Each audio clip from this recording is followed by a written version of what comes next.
I confess that until very recently, I often felt bored with life's monotony and found myself missing many of life's beautiful moments. I would ask myself, is there something that causes this sadness?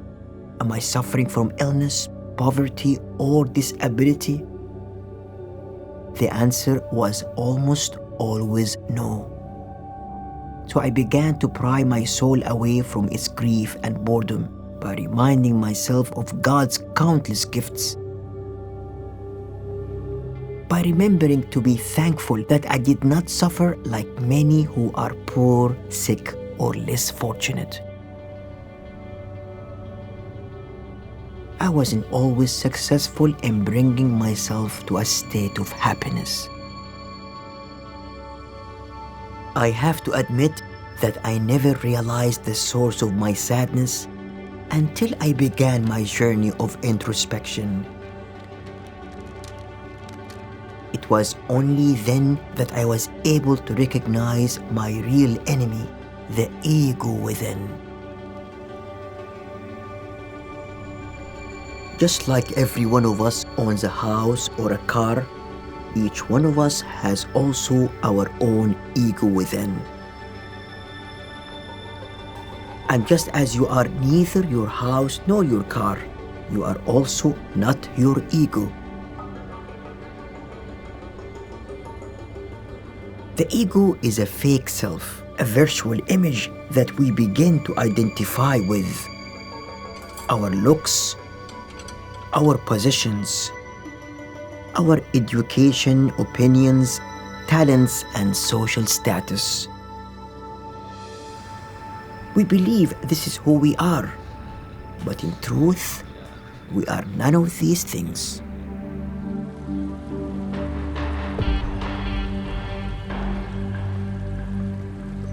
One of the greatest misconceptions the ego builds upon is the idea of separation. That the personal ego is a separate entity from all those around it. This even extends to separation from any higher source, so that the ego may function in total independence. This leads to internal alienation and conflict, and further exaggerates the ego's notion of detachment.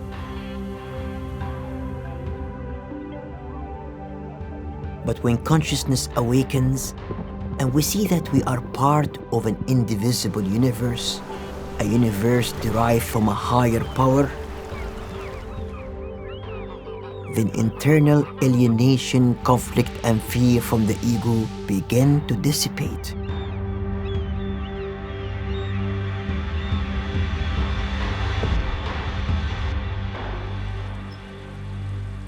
A person with such an awakened awareness interacts with people not to fill a void created by the ego or for fear of being alone, but in pursuit of true happiness and joy. Ask yourself, how are you when you are by yourself? Can you spend long hours alone with a book or a pen and paper in comfort and internal peace? Or does solitude make you uncomfortable?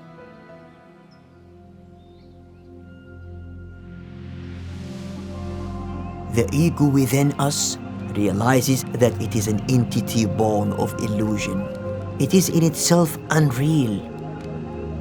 So it tries to compensate by appearing to be always right.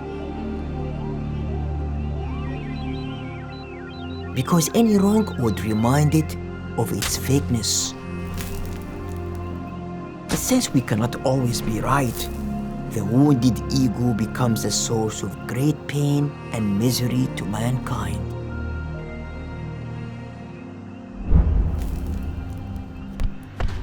Ask yourself, how many times have you entered into a conversation and felt a desperate need to be right, or a desperate need to win an argument? And if you lost, how did you feel?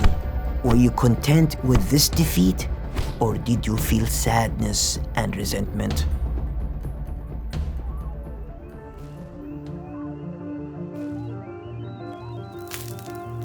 Since the ego is not the real self, its existence and power relies on other people's praise and admiration. For without these, the ego starves and eventually dies. That is why we are subconsciously pressured by the ego to gain these things from others.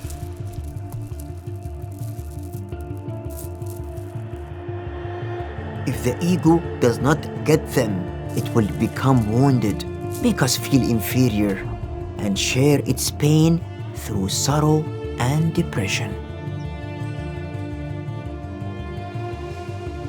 Think about how you feel when you do not receive the praise and respect you believe you deserve. Truly, the bigger your ego, the less enjoyment you get out of life.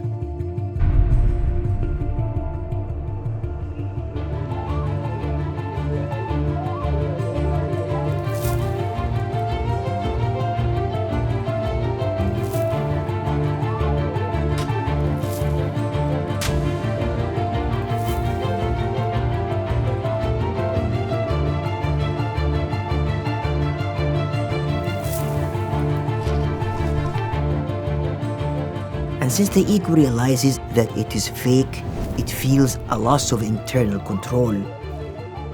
To compensate, it pursues complete control over its environment. But complete control is impossible. This quest for dominance becomes endless and continues to bring us misery.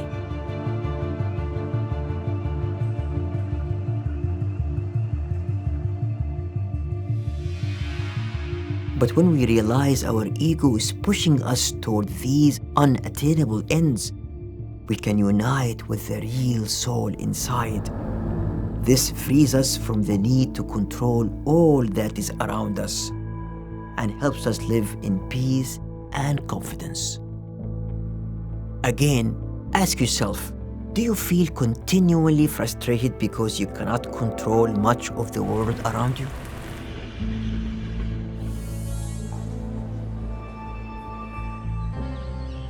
The ego does not realize that its true happiness lies in making peace internally with the current moment. The moment of now is the essence of life, the joy in life, the power of life.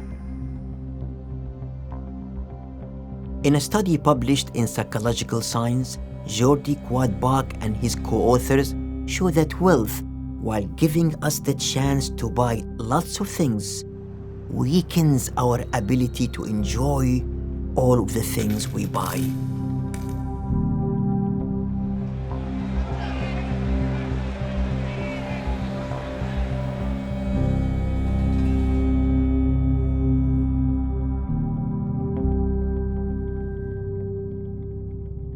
Another study published in Science Journal found that material well-being played a secondary role in the creation of internal happiness.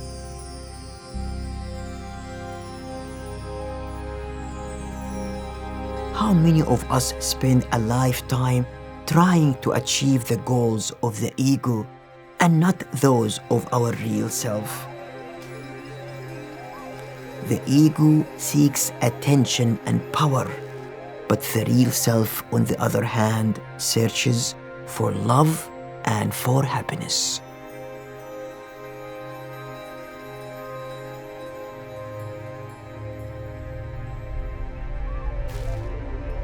One of the main reasons for global depression lies in the false belief that happiness comes from the outside, from the things we own and achieve. But that is far from the truth.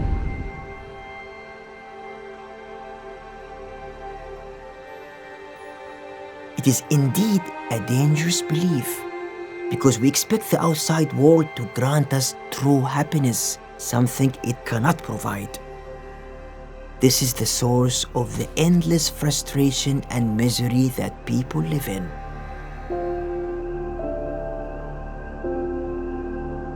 only through consciousness, awareness, and presence can we achieve the joy of being, the joy of the spirit. The true source of happiness is internal. It comes from within, not from without. Through this realization, everything we do becomes a source of true joy. The joy of being lies in transcending the physical realm to one nearer to the source of happiness. The spirit breathed by God within each of us. This spirit radiates with divine light if we allow it to, a light that penetrates and vitalizes every atom in our bodies. This light brightens the path of life that leads to true happiness. Through this light, a misguided lost soul can emerge from the veils of darkness. I then realized that our true battle is internal, that the greatest discovery man can make is that there is a greater reality within. The real self that was given life by God.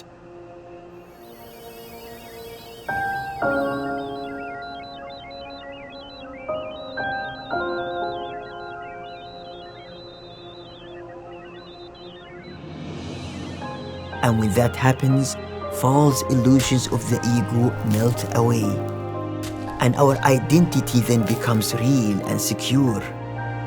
All the changes we undergo throughout our lives become mere changes in form, not in reality, and our real life remains deep inside, secure and fortified.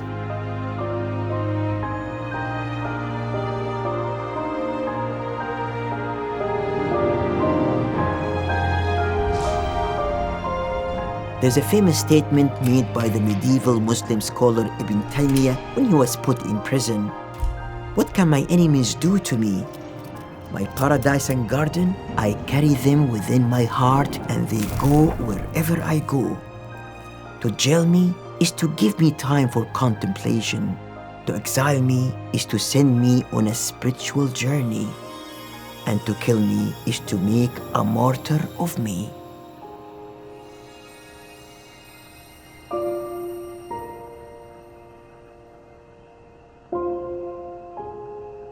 Happiness is within reach. However, the majority of mankind has decided to deprive themselves of real happiness by not allowing their awareness to expose the deceits of their egos. But true happiness does not come from without. It comes from within.